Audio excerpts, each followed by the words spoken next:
Втор протестен ден имаа вработените од повеќе државни институции, а денес протестот беше организиран пред Министерството за култура. Од таму председателот на УПОС Трпе Дејановски одговори на директната прозивка дека протестите имат политичка позадина и дека УПОС е нечи политички партнер. И секој обид од страна на владата или политичките партии да докаже дека има политика во протестите или во работата на синдикатот, ќе им биде залуден. Да ја замолам сегашната опозиција да не се лепи на овие протести, бидејќи имаа 7 години да го решат овој проблем. Но наместо да го решат, направија се што можат да го забранат колективното договарање, па дури бе и првата влада која поништи колективен договор. Наместо квалификации, од УПОС предлагаат. Апелираме до владата и ресорните министерства што побрзо да започнеме преговори и да најдеме заедничко прифатливо решение за овој проблем.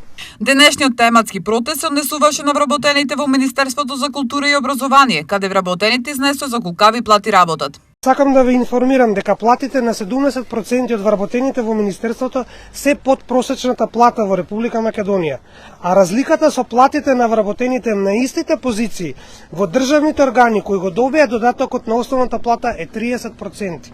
Во меѓувреме, заменик министерот за економија Маријан Ристевски изјави: Во наредниот период ќе има покачување на платата и посочувам дека секогаш покачувањето на плата на јавната администрација треба да биде во контекст со подобрување на економската состојба во Македонија.